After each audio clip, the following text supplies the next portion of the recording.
जय हिंद बच्चों। हिंदी संस्कृत शिक्षा चैनल के माध्यम से आज हम पढ़ेंगे रुचिरा द्वितीयो भागः सप्तवर्गाय संस्कृत पाठ्यपुस्तकात् एकादश पाठ समवायो ही दुर्जयः। संस्कृत की पाठ्यपुस्तक रुचिरा से 11वां पाठ समवायो ही दुर्जय है। तो सबसे पहले हम इसका अनुवाद करेंगे। एकादश पाठ 11वां पाठ समवायो ही दुर्जय है। समवाय का अर्थ है संगठन, ही निश्चय रूप से, दुर्जय मुश्किल से जीती जाने वाली, यानी संगठन को बहुत मुश्किल से जीता जा सकता है। इस पाठ का सर्वप्रथम हम अनुवाद करेंगे और जैसे जैसे हम इस कहानी को पूरा पढ़ेंगे, कहानी को पूरा पढ़ने के साथ साथ हमें इसके माध्यम से जो शिक्षा दी गई है, जो असली बात बताना चाह रहे हैं, वह स्वतः ही स्पष्ट हो जाएगी। तो हम इसका अनुवाद करते हैं। पुरा मानी प्राचीन काल में, एकस्मिन् वृक्षे, एक वृक्ष पर, एका चटका प्रतिवसति स्म, एक चिड़िया रहती थी। वर्तमान काल में स्म शब्द लगा देने से भूतकाल का रूप बन जाता है। कालेन तस्या संतति जाता, कुछ समय बाद उसकी संतति हुई, यानी उसके संतान हुई। एकदा कश्चित प्रमत्तः गज, एक बार कोई मदमस्त हाथी, तस्य वृक्षस्य अधः, उस वृक्ष के नीचे, आगत्य मानी आकर, तस्य शाखाम शुंडेन अत्रोड़यत, यानी एक बार किसी मदमस्त हाथी ने उस वृक्ष के नीचे आकर उस शाखा को सूंड से तोड़ दिया। चटकाया नीडम भुवि अपतत, चिड़िया का घोंसला धरती पर गिर गया, जमीन पर गिर गया। तेन अंडानी विशीर्णानी, उसके अंडे टूट गए। अथ सा चटका व्यलपत, इसलिए वह चटका, वह चिड़िया रोने लगी। तस्या विलापम श्रुत्वा, उसका विलाप सुनकर, उसका रुदन सुनकर, काष्ठकूटः नामः खग, काष्ठकूट नाम का पक्षी, दुखेन ताम अपृच्छत, दुख से उससे पूछने लगा, भद्रे किमर्थम विलपसि, हे भद्र, या भद्रे हम कहते हैं सज्जन पुरुष को, सज्जन व्यक्ति को। तो भद्रे किमर्थम विलपसि, उसको पूछती है कि हे चिड़िया तुम क्यों रो रही हो, इति, इस प्रकार। चटका अवदत, चिड़िया कहती है, दुष्टेन एकेन गजेन, यहाँ दुष्टेन एकेन तृतीया विभक्ति का रूप है कि दुष्ट, एक दुष्ट, गजेन हाथी ने, मम संतति नाशिता, मेरी संतानों को नष्ट कर दिया, मेरी जो संतान यानी जो भी मेरे अंडे थे उन्हें नष्ट कर दिया। तस्य गजस्य वधे नेव, उस हाथी के वध से, उस हाथी के की मृत्यु से, मम दुखम अपसरेत, मेरा दुख दूर होगा। अपसरेत यानी दूर होगा। तस्य मानी उस गजस्य मानी हाथी के, वधे नेव, वध मानी मारना, एव ही, उसके वध से ही मेरा दुख दूर होगा। ततः काष्ठकूटः, तब काष्ठकूट, ताम वीणा रवा नामना मक्षिकाया समीपम अनयत, तब काष्ठकूट पक्षी उसे वीणा रवा नाम की मक्षिका के पास, मक्खी के पास ले गया। तयो वार्ता श्रुत्वा, उन दोनों की वार्ता सुनकर, उन दोनों की बातें सुनकर, मक्षिका अवदत, मक्षिका बोली, मक्खी बोली, ममापि मित्रम मंडूकः मेघनाद अस्ति, मेरा भी मित्र मंडूक मेघनाद है, मेरा भी एक मित्र मेंढक मेघनाद है। शीघ्रम तमुपेत्य यथोचितम करिष्याम, जल्दी ही उसके पास पहुंचकर जैसा उचित होगा वैसा करेंगे। तदानीं तौ मक्षिकया सह गत्वा मेघनादस्य पुरः सर्वं वृत्तान्तं न्यवेदिताम्, तदानीं उसके बाद, तौ वे दोनों, मक्षिकाया सह मक्खी के साथ, गत्वा जाकर, मेघनादस्य पुरः यानी मेघनाद के सामने, सर्वं वृत्तान्तं निवेदयत, उन्होंने मेघनाद के सामने सारा वृत्तांत कह सुनाया, कह दिया। अब मेघनाद अवदत, मेघनाद ने कहा, यथा हम कथयामि तथा कुरुतम, जैसा मैं कहता हूं वैसा करो। मक्षिके, हे मक्खी, प्रथमम त्वम, सर्वप्रथम तुम, मध्याह्ने तस्य गजस्य कर्णे शब्दम कुरु। मध्याह्ने यानी दोपहर के समय उस हाथी के कान में शब्द करना, यानी कुछ आवाज करना, जिससे येन स नयने निमील्य स्थास्यति, जिससे वह आंखें बंद कर कर रुक जाएगा। तदा काष्ठकूटे चंचुआ तस् नयने स्फोटयिष्यति। तब काष्ठकूट पक्षी चंचू से, चोंच से उसकी आंखें फोड़ देगा। काष्ठकूट पक्षी की विशेषता होती है कि वह चोंच से लकड़ी में भी छेद करके और अपना घर उसमें बना लेता है। काष्ठकूट, काष्ठ मानी लकड़ी, कूट मानी काष्ठ को भी तोड़ देने वाला पक्षी, जिसे हम काष्ठकूट पक्षी कहते हैं। एवं स गजः अंधा भविष्यति। इस प्रकार वह हाथी अंधा हो जाएगा। तृषार्तः, प्यास के कारण, स जलाशयम गमिष्यति, वह जलाशय की ओर जाएगा। मार्गे महान गर्तः अस्ति, रास्ते में एक बड़ा सारा गड्ढा है। ये आप देख रहे हैं कि मार्ग में बड़ा सारा गड्ढा है। यहाँ पर एक चित्र बना हुआ है। तो आगे क्या कहते हैं, तस्य मानी उसके, अंतिके अहम स्थास्यामि, यानी उसके अंदर मैं बैठ जाऊंगा। शब्दम च करिष्यामि, और शब्द करूंगा यानी आवाज करूंगा, कुछ ना कुछ बोलूंगा। मम शब्देन तम गर्तम जलाशयम मत्वा, मेरे शब्द करने से या मेरे बोलने से वह उस गर्त को, उस गड्ढे को जलाशय मानकर, तालाब मानकर, स तस्मिन नेव गर्ते पतिष्यति, वह उसी गर्त में गिर जाएगा। मरिष्यति च, और मर जाएगा।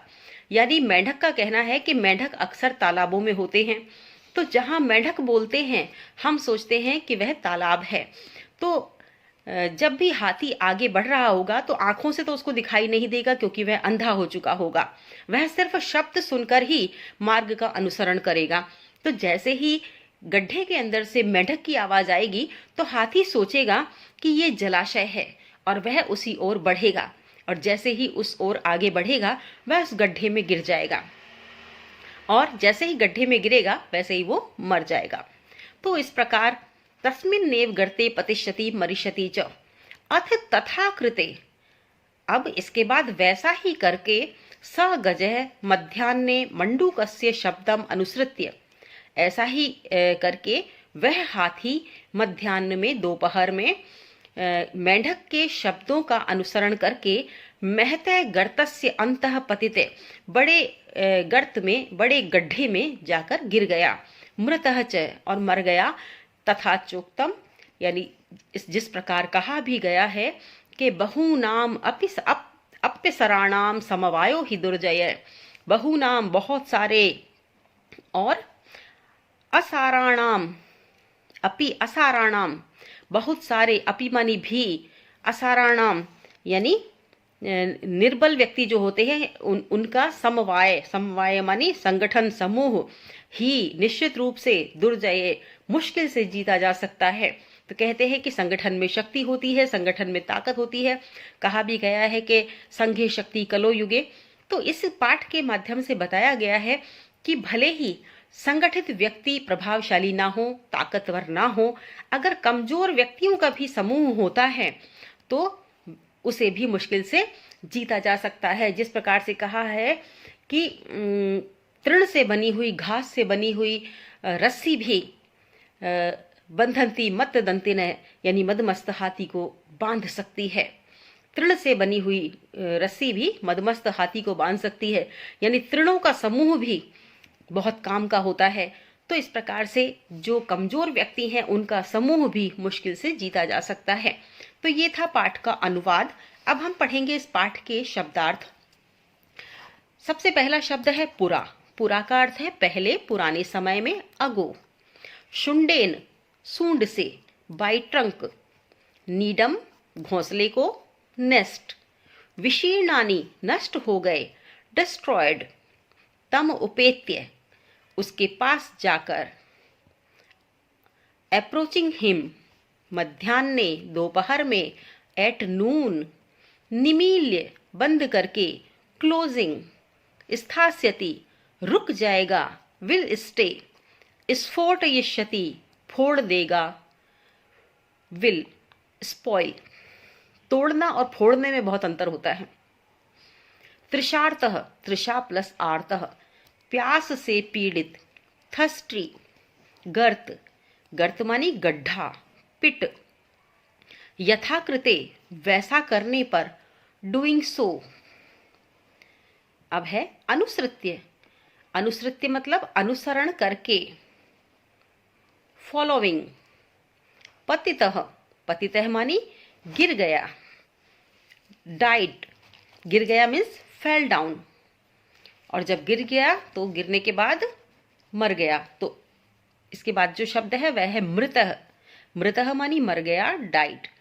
चोक्तम, दो शब्द है, च प्लस उक्तम। च मानी और, उक्तम मानी कहा गया है, और कहा गया है।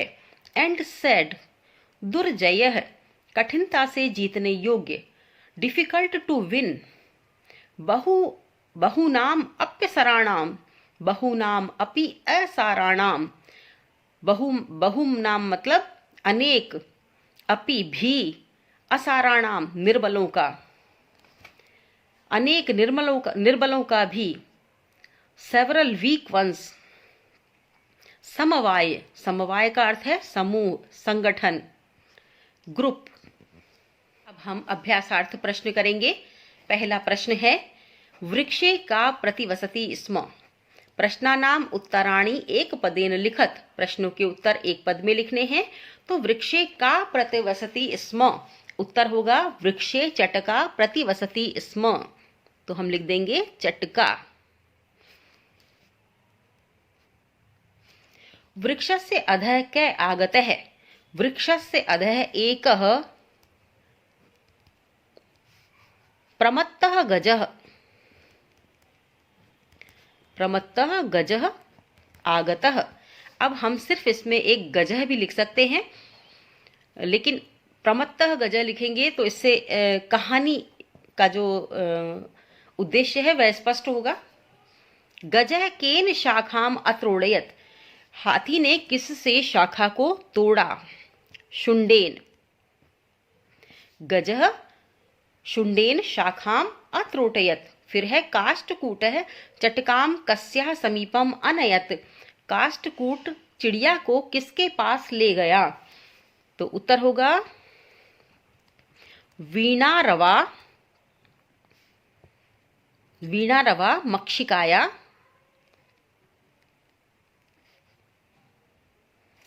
समीपम। अब यहां पर जिस प्रकार से आपने वीणा रवा लिखा है तो र और व इस तरह से लिखते हैं। कभी कभी जब हम इसको मिला देते हैं तो ये ख का शब्द ख जैसा लगने लगता है, लेकिन इन दोनों में अर्थ यही अंतर यही होता है कि ख को हम नीचे की डंडी से मिलाकर लिखते हैं हमेशा। तो जब भी आप हिंदी भाषा लिख रहे हो तो ख को नीचे की डंडी से मिलाकर रखें और र स्वतंत्र रखें। र की जो ये पूंछ है इसको स्वतंत्र रखें, इसको मिलाएं नहीं। तो रव और ख में ये अंतर स्पष्ट रूप से दिखाई देना चाहिए। इसके बाद है ङ वाला प्रश्न। मक्षिकाया मित्रः क आसीत्। मक्षिकाया मित्र है मंडूके मेघनाद आसीत्। मंडूके है मेघनाद है आसीत्। अब है दूसरा प्रश्न। रेखांकित पदानि आधृत्य प्रश्न निर्माणम कुरुत। रेखांकित पदों को आधार मानकर प्रश्न निर्माण करें। तो प्रश्न निर्माण में सबसे पहली बात है कि हम ऐसा कि ऐसा वाक्य लिखेंगे किंतु वह प्रश्न होगा, और रेखांकित शब्द जो है वहां पर हम प्रश्नवाचक शब्द लिखेंगे, और अंत में हम पूर्ण विराम के स्थान पर प्रश्नवाचक चिन्ह लगाएंगे, क्योंकि प्रत्येक प्रश्न में प्रश्नवाचक चिन्ह होता है। जैसे आप ये प्रथम प्रश्न में देख रहे हैं, सबके पीछे प्रश्नवाचक चिन्ह लगा हुआ है। तो इस प्रकार से हमें वाक्य बनाना है और प्रश्नवाचक चिन्ह लगाना है। तो क वाला है कालेन चटकया संतति जाता। तो हम उत्तर लिखेंगे कालेन कस्या यानी किसकी, संतति जाता किसकी संतान हुई। फिर है चटकाया नीडम भुवि अपतत। चटकाया नीडम भुवि अपतत, यानी चिड़िया का घोंसला धरती पर गिर गया। तो चटकाया किम, किम भुविम अपतत। अब है ग वाला, गजस्य वधेनेव मम दुखम अपसरेत, हाथी के वध से ही मेरा दुख दूर होगा। तो कस्य, कस्य वधेनेव रेखांकित शब्द है गजस्य, तो हम लिखेंगे कस्य वधेनेव मम दुखम अपसरेत। घ है काष्ठकूट है चंचुआ गजस्य नयने स्फोटयति, स्फोटयिष्यति। काष्ठकूट चोंच से हाथी के नेत्र, नयने द्विवचन शब्द आया क्योंकि दो आंखें होती हैं, तो आंखें फोड़ देगा। तो यहां पर चंचुआ के स्थान पर आएगा कया, यानी किससे। काष्ठकूट किससे, हाथी के दोनों नेत्र फोड़ देगा। अब है प्रश्न नंबर 3, मंजूषात क्रियापदानि चित्वा रिक्त स्थानानि पूर्यतः। इस पेटिका से, इस मंजूषा से, इस बॉक्स से हमें शब्दों का चयन करना है और रिक्त स्थानों में लिखना है। तो काष्ठकूटः चंचुआ गजस्य नयने स्फोटयिष्यति।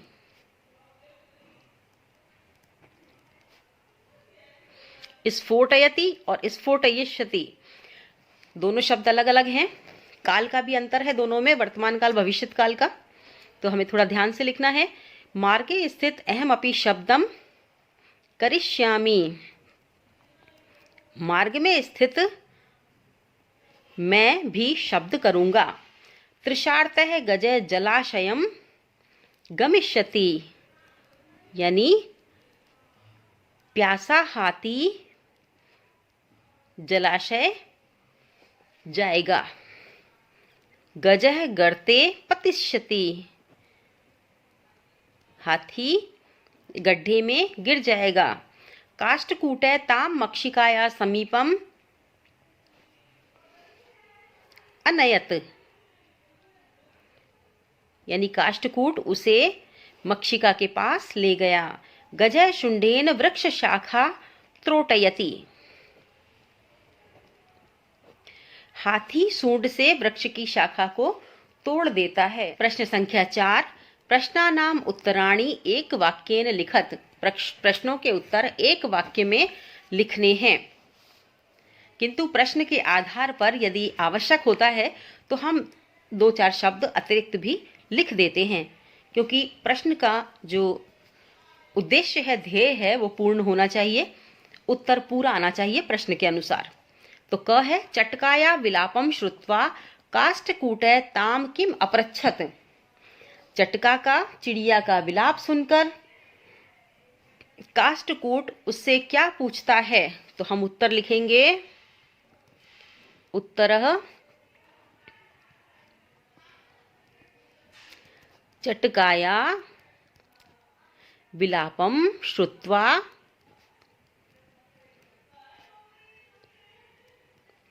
काष्ठकूटः ताम, अब किम नहीं लिखेंगे, अपृच्छत, किम अपृच्छत, भद्रे किमर्थम विलपसि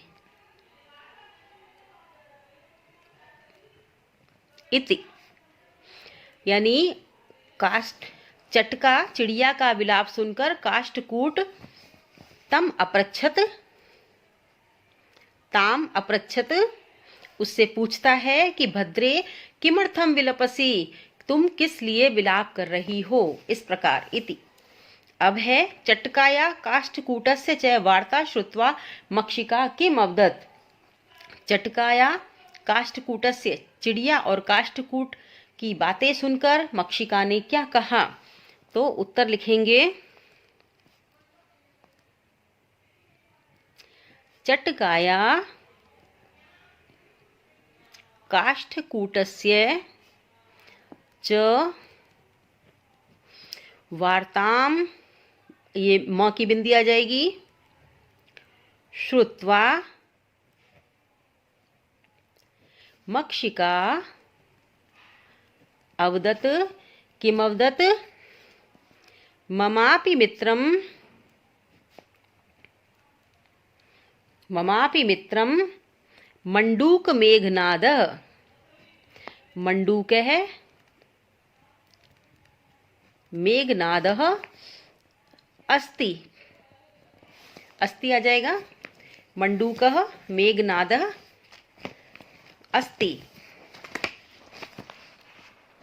मंडूक मेघनाद अस्ति। शीघ्रं तमुपेत्य यथोचितं करिष्यामः। शीघ्रं तमुपेत्य यथोचितं, ये तय के ऊपर बिंदी आएगी क्योंकि अंतिम में है ये। यथोचितं करिष्यामः, उसने कहा। चटका, चिड़िया और काष्ठकूट की वार्ता सुनकर मक्षिका ने कहा कि मेरा भी मित्र मंडूक मेघनाद है, यानी मेढक मेघनाद है। शीघ्र ही, जल्दी ही उसके पास चलकर यथोचित, जैसा उचित होगा वैसा करेंगे। मेघनाद मक्षिकाम किम अवदत्, मेघनाद ने मक्षिका से क्या कहा? तो उत्तर लिखेंगे, मेघनाद मक्षिकाम अवदत् यत् यथा अहम कथयामि तथा तथाम कुरुतम। यानी मेघनाद ने मक्षिका से कहा कि जैसा मैं कहता हूं वैसा करो। अब घ है चटका काष्ठकूटम किम अवदत्, चिड़िया काष्ठकूट से क्या कहती है? तो उत्तर हो जाएगा, चटका काष्ठकूटम अवदत् यत् कि तस्य गजस्य, उस हाथी के वधेनेव मम दुःखम अपसरेत। यानी चिड़िया काष्ठकूट पक्षी से कहती है कि उस हाथी के वध से ही मेरा दुख दूर होगा। अब है प्रश्न संख्या 5। प्रश्न संख्या 5 में उदाहरणम अनुसृत्य रिक्त स्थानानि पूर्यते, उदाहरण के आधार पर हमें रिक्त स्थानों की पूर्ति करनी है। तो इसमें देखिए बहुत ही अच्छी तरह से आपको लघु वाक्य रचना अगर आपको सीखनी है तो भी आप ये क, ख और ग जो ये दे रखे हैं उदाहरण प्रश्न नंबर 5 में, इससे आप आसानी से सीख सकते हैं सर्वनाम शब्द लगाकर। तो चलिए क वाला देखते हैं। क में प्रथम पुरुष के शब्द दिए हुए हैं। धातु रूप में प्रथम पुरुष में स, तौ और ते के साथ कौन कौन से क्रियापद लगेंगे यह स्पष्ट रूप से बताया हुआ है। एक वचन का सर्वनाम शब्द होता है स, द्विवचन का सर्वनाम शब्द होता है तौ और बहुवचन का सर्वनाम शब्द होता है ते। तो यदि हम यहाँ स, तौ, ते लिख लें तो हमें पता चल जाएगा कि हमें क्रियापद कौन सा लगाना है। और स्त्रियों के लिए सा, ते, ता। तो अब यहाँ पर लघु वाक्य रचना भी आप साथ साथ सीख लेंगे। प्रथम पुरुष का शब्द है पठिष्यति, पठिष्यतः, पठिष्यन्ति। ये भविष्यत काल में है। पढ़ेगा, वह पढ़ेगा, वे दोनों पढ़ेंगे और वे सब पढ़ेंगे। अगर इसमें स नहीं भी लगा हुआ हो तो भी पठिष्यति अगर हम खाली लिखते हैं तो इसका अर्थ भी यही होता है कि वह पढ़ेगा। किंतु पूर्ण वाक्य बनाने के लिए हम स पठिष्यति लिखेंगे, तौ पठिष्यत, ते पठिष्यन्ति। तो ये हो गया हमारा भविष्यत काल में प्रथम पुरुष में 3 वाक्य हमारे एक वचन, द्विवचन, बहुवचन के इस प्रकार से बन जाते हैं। अब इसी के समान अन्य धातु रूप भी चलते हैं। जैसे पठिष्यन्ति पठ धातु है, उसी की तरह पत धातु भी है और मर धातु भी है। तो इसी प्रकार से इसके भी शब्द बन जाएंगे। जैसे प्रथम पुरुष में ये पतिष्यता दे रखा है तो पतिष्यति, पतिष्यतः, पतिष्यन्ति, ये शब्द रूप बन जाएंगे सेम ऐसे की ऐसे। अब मरिष्यन्ति, मरिष्यति, मरिष्यतः, मरिष्यन्ति, ये बन गया।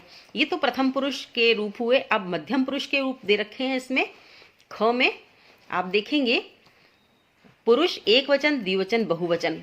तो जब हमने ऊपर सै तौ ते लिखा था तो नीचे हम लिखेंगे त्वम, युवाम, यूयम। तो इस प्रकार से हमको वाक्य बनाना आ जाएगा। गमिष्यसि, गमिष्यथ, गमिष्यथ। तो इसमें अगर हम वाक्य बनाना चाहते हैं तो त्वम गमिष्यसि, तुम जाते हो, युवाम गमिष्यथ, तुम दोनों जाते हो, और यूयम गमिष्यथ, तुम सब जाते हो। मध्यम पुरुष में अब धाव धातु है तो धाव धातु में भी इसी तरह शब्द रूप बनेंगे। गमिष्यसि की तरह धाविष्यसि, और गमिष्यथ की तरह धाविष्यथ, और गमिष्यथ की तरह धाविष्यथ। इसमें बहुवचन में विसर्ग नहीं लगती है, द्विवचन में विसर्ग लगती है। अब ग वाला है, ग में है लेखिष्यामि, लेखिष्यावः, लेखिष्यामि। ये उत्तम पुरुष के शब्द हैं। उत्तम पुरुष के धातु रूप हैं एक वचन, द्विवचन, बहुवचन में। तो यहां पर हम लिख सकते हैं अहम, आवाम और वयम। तो इस प्रकार से आप लघु वाक्य रचना सीख सकते हैं। उत्तम पुरुष में जो धातु रूप बनता है लेखिष्यामि, लेखिष्याव, लेखिष्यामि। अब हस धातु है तो इसका भी हम उत्तम पुरुष में कैसे बनाएंगे? हसिष्यामि, हसिष्याव, हसिष्यामः। फिर ये पश्य धातु है जिसका द्रक्ष में रूप बनता है, दृश्य धातु का। द्रक्ष्यामि, द्रक्ष्यावः, द्रक्ष्यामि। तो अहम द्रक्ष्यामि, आवाम द्रक्ष्यावः, वयम द्रक्ष्यावः। अब अहम हसिष्यामि, आवाम हसिष्यावः, वयम हसिष्यामः। अहम लिखिष्यामि, आवाम लिखिष्यावः, और वयम लिखिष्यामः। तो इस प्रकार से लघु वाक्य रचना यदि आपने ये सीख ली है तो भविष्यत काल में जिस प्रकार से आपने रूप बनाए ये और रूप बना के आपने इनको लघु वाक्य रचना से जोड़ा इसको, और जो सर्वनाम शब्द है उसके साथ धातु रूप जोड़कर आपने वाक्य बनाना सीखा। इसी प्रकार से आप वर्तमान काल में भी वाक्य बना सकते हैं और भूतकाल में भी वाक्य बना सकते हैं। तो छोटे छोटे वाक्य बनाने आपको आ जाते हैं। इसके बाद संख्या है 6, उदाहरण अनुसारम स्म शब्दम योजयित्वा भूतकालिक क्रियाम रचयत। यानी स्म शब्द, उदाहरण के अनुसार स्म शब्द जोड़कर भूतकालिक क्रिया बनाएं। तो मैंने जैसा कि आपको कई वीडियोस में बताया है कि जब भी हम वर्तमान कालिक शब्द के साथ स्म लगा देते हैं तो वह भूतकाल का बन जाता है। अब यहाँ पर इन्होंने भूतकालिक शब्द ही दिए हुए हैं, तो किस प्रकार से स्म लगाकर आप भूतकालिक शब्द बनाएंगे वर्तमान काल में, ये इसका उदाहरण है। अवसत, तो वसति वर्तमान काल का शब्द है लट लकार का, उसमें हमने स्म लगा दिया तो इसका अर्थ हो गया रहता था। अवसत का अर्थ भी रहता था और वसति का अर्थ भी रहता था। अब ऐसा ही दूसरा शब्द है अपठत, तो हम क्या बनाएंगे? वर्तमान काल में पठती कहते हैं इसे, तो पठती स्म। फिर है अत्रोटयत, तो त्रोटयति स्म।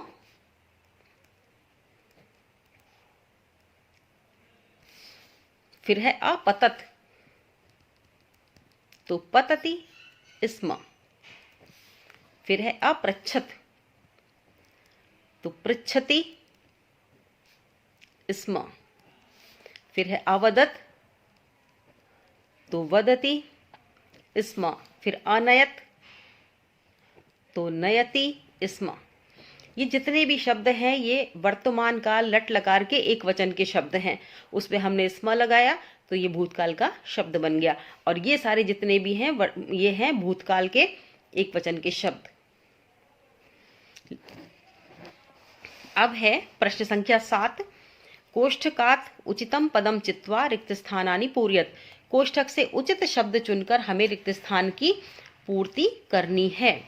तो बालिका मधुरम गायति, तो यहाँ स्त्रीलिंग शब्द है तो एका बालिका। कृषका कृषि कर्माणि कुर्वन्ति, तो क्या आएगा? चत्वारः, चतस्र चत्वारी शब्द नपुंसकलिंग हो जाता है, चत्वारः लिखेंगे हम। चत्वारः कृषकः पुल्लिंग शब्द में, पत्राणि सुंदराणि संति, तो पत्राणि बहुत सारी पत्र हैं, इसलिए तानि लिखेंगे, तानि बहुवचन शब्द है। तानि पत्राणि सुंदराणि संति। धेनवः दुग्धम ददति, यहाँ ददति इसलिए लिखा क्योंकि ये शब्द रूप अलग चलते हैं। ददाति, ददतः, ददति, इस तरह से शब्द रूप चलते हैं। शब्द रूपों के हिसाब से ही हम लिखते हैं एक वचन, द्विवचन, बहुवचन में। वयम संस्कृतम अपठम, अपठन, अपठाम, तो अपठाम शब्द आएगा। जिस प्रकार से हमने देखा कि वयम के साथ पठिष्यामि आता है और पठामह आता है, इसी प्रकार से अपठाम आएगा भूतकाल में। काल के अनुसार एक वचन, द्विवचन, बहुवचन, प्रथम पुरुष, मध्यम पुरुष, उत्तम पुरुष के अनुसार ध्यान रखकर हमें वाक्य योजना बनानी पड़ती है। तो ये था कक्षा 7 रुचिरा द्वितीय भाग संस्कृत का 11वां पाठ, समवायो ही दुर्जय। इस पाठ का हमने हिंदी अनुवाद किया, शब्दार्थ जाने और प्रश्नोत्तर किए। इस पाठ से संबंधित यदि कोई भी बात आप मुझसे पूछना चाहते हैं तो आप कमेंट बॉक्स में कमेंट जरूर कीजिएगा।